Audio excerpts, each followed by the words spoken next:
കർണാടകയിലെ പ്രശസ്തമായ ധർമ്മസ്ഥല ക്ഷേത്ര പരിസരത്ത് നടക്കുന്ന ദുരൂഹ കൊലപാതകങ്ങളെ കുറിച്ചുള്ള ലോറി ഉടമ മനാഫിന്റെ ഞെട്ടിക്കുന്ന വെളിപ്പെടുത്തലുകൾ സംസ്ഥാനത്തും കേരളത്തിലും ഒരുപോലെ ആശങ്കകൾ ഉയർത്തിയിട്ടുണ്ട്. നിരവധി ആളുകൾ ദുരൂഹ സാഹചര്യങ്ങളിൽ കൊല്ലപ്പെട്ടിട്ടുണ്ടെന്നും അസ്ഥികൂടങ്ങൾ കണ്ടെത്തിയതിന് തെളിവുകളുണ്ടെന്നും മനാഫ് ആവർത്തിച്ചു പറയുന്നു. ഈ വെളിപ്പെടുത്തലുകൾ പുതിയൊരു രാഷ്ട്രീയ സാമൂഹിക വിവാദത്തിന് വഴി തുറന്നിരുന്നു. പോലീസ് മർദ്ദനവും മതസ്പർദ്ധയുമായി ബന്ധപ്പെട്ട് തനിക്കെതിരെ കേസ് രജിസ്റ്റർ ചെയ്തതായും ജീവന് ഭീഷണി ഉണ്ടെന്നും ഇദ്ദേഹം ആരോപിക്കുന്നു. ഈ വിഷയങ്ങളിൽ വ്യക്തമായ അന്വേഷണം വേണമെന്നും സത്യം പുറത്തു വരണമെന്നും മനാഫ് ആവശ്യപ്പെടുന്നു. ധർമ്മസ്ഥലയിലെ കൊലപാതകങ്ങളെ കുറിച്ചുള്ള മനാഫിന്റെ വെളിപ്പെടുത്തലുകൾ സമൂഹ മാധ്യമങ്ങളിൽ വലിയ ചർച്ചയായി മാറിയിട്ടുണ്ട്. അദ്ദേഹം പറയുന്നതനുസരിച്ച് നിരവധി കൊലപാതകങ്ങൾ അവിടെ നടന്നിട്ടുണ്ടെങ്കിലും പ്രതികളെ ആരെയും ഇതുവരെ പിടികൂടിയിട്ടില്ല. സത്യം തെളിയണമെന്നും നിരപരാധികൾക്ക് നീതി ലഭിക്കണമെന്നും മാത്രമാണ് തന്റെ ആഗ്രഹമെന്നും അദ്ദേഹം പറയുന്നു. ഈ വിഷയത്തിൽ സത്യസന്ധമായ കാര്യങ്ങൾ പുറത്തു കൊണ്ടുവരാൻ താൻ ആഗ്രഹിക്കുന്നുവെന്നും അതിനുവേണ്ടി ഏതറ്റം വരെ പോകാൻ തയ്യാറാണെന്നും മനാഫ് പറയുന്നു. സുജാത ഭട്ടിനെ തനിക്ക് നേരിട്ട് അറിയാമെന്നും അവരുടെ കണ്ണുകളിലെ ദയനീയതയും കണ്ണീരും കണ്ടാണ് ഈ വിഷയത്തിൽ ഇടപെടാൻ താൻ തീരുമാനിച്ചതെന്നും മനാഫ് വെളിപ്പെടുത്തി. പത്മലത, വേദവല്ലി, സൗജന്യ തുടങ്ങിയ സ്ത്രീകളുടെ കൊലപാതകങ്ങൾക്ക് ഇതിന് ഉദാഹരണമായി മനാഫ് ചൂണ്ടിക്കാട്ടുന്നു. ഈ കൊലപാതകങ്ങളിൽ ദുരൂഹതയുണ്ടെന്ന് അദ്ദേഹം ആരോപിക്കുന്നു. സുജാത ഭട്ടിന്റെ പുതിയ മൊഴികളിൽ എന്താണ് യഥാർത്ഥത്തിൽ സംഭവിച്ചതെന്ന് തനിക്ക് അറിയില്ലെന്നും അവരുടെ കണ്ണുകളിൽ കണ്ട സത്യം മാത്രമാണ് തന്നെ ഈ വിഷയത്തിലേക്ക് ആകർഷിച്ചതെന്നും മനാഫ് പറയുന്നു. പോലീസ് അന്വേഷണത്തിൽ സുജാത ഭട്ടിനെ കള്ളിയായി ചിത്രീകരിച്ചിട്ടില്ലെന്നും അവരുടെ തലയിലെ മുറിവ് തലയ്ക്കടിച്ചതിന്റെ ഫലമാണെന്ന് അവരുടെ മൊഴിക്ക് സാധ്യത നൽകുന്നതാണെന്നും മനാഫ് കൂട്ടിച്ചേർത്തു.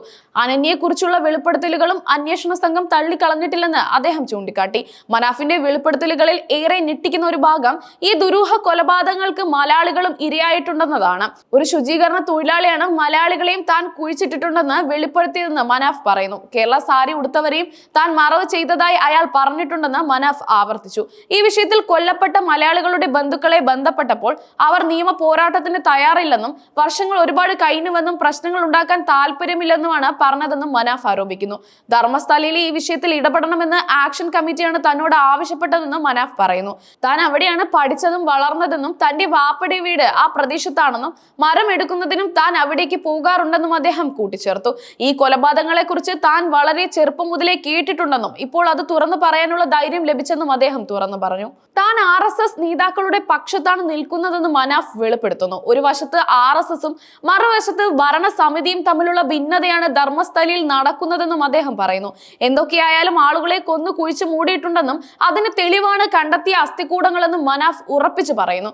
ആക്ഷൻ കമ്മിറ്റി പറയുന്നത് കളവാണെങ്കിൽ അത് തെളിയിക്കപ്പെടട്ടെ എന്ന് അദ്ദേഹം പറയുന്നു. അങ്ങനെയാണെങ്കിൽ അസ്ഥികൂടങ്ങൾ എവിടെ നിന്ന് ലഭിച്ചെന്ന് തെളിയിക്കണമെന്നും കുറ്റവാളികൾക്ക് ശിക്ഷ ലഭിക്കണമെന്നും മനാഫ് ആവശ്യപ്പെടുന്നു. തനിക്കെതിരെ അറസ്റ്റ് ഉൾപ്പെടെയുള്ള നടപടികൾ ഉണ്ടാകാൻ സാധ്യതയുണ്ടെന്നും മനാഫ് ആശങ്ക പ്രകടിപ്പിച്ചു. എന്നാൽ സത്യം പുറത്തു വരണമെന്ന് മാത്രമാണ് തന്റെ ആഗ്രഹമെന്നും അത് ജനങ്ങളെ അറിയിക്കാൻ മാത്രമാണ് താൻ ശ്രമിച്ചിട്ടുള്ളതെന്നും അദ്ദേഹം പറയുന്നു.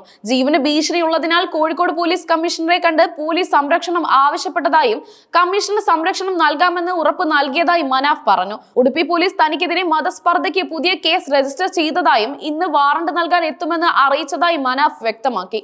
ഈ സംഭവങ്ങൾ തന്നെ നിശബ്ദമാക്കാനുള്ള ശ്രമങ്ങളുടെ ഭാഗമാണെന്ന് അദ്ദേഹം ആരോപിക്കുന്നു. കേസിന്റെ ചോദ്യം ചെയ്യലുമായി ബന്ധപ്പെട്ട് തിങ്കളാഴ്ച ധർമ്മസ്ഥലയിലെ പ്രത്യേക അന്വേഷണ സംഘത്തിന് മുന്നിൽ ഹാജരാകാൻ മനാഫിനോട് ആവശ്യപ്പെട്ടിട്ടുണ്ട്. ഈ വിഷയത്തിൽ നിയമ പോരാട്ടം തുടരുമെന്നും സത്യം പുറത്തു കൊണ്ടുവരുന്നതുവരെ താൻ പിന്നോട്ട് പോകില്ലെന്നും അദ്ദേഹം പറയുന്നു. ഈ വെളിപ്പെടുത്തലുകൾക്ക് പിന്നിൽ ദുരൂഹതയുണ്ടെന്ന് ഒരു വിഭാഗം ആരോപിക്കുമ്പോൾ മനാഫിന്റെ ധീരമായ നിലപാടിനെ മറ്റൊരു വിഭാഗം അഭിനന്ദിക്കുന്നു. എന്താണ് ധർമ്മസ്ഥലയിൽ സംഭവിച്ചതെന്നറിയാൻ ജനങ്ങൾ ആകാംക്ഷയോടെ കാത്തിരിക്കുകയാണ്. ഈ വിഷയത്തിൽ കൂടുതൽ വെളിപ്പെടുത്തലുകൾ ഉണ്ടാകുമോ അതോ മനാഫിന്റെ വാദങ്ങൾ ഒരു വിവാദമായി മാത്രം ഒതുങ്ങുമോ എന്ന് കാത്തിരുന്ന് കാണേണ്ടിയിരിക്കുന്നു.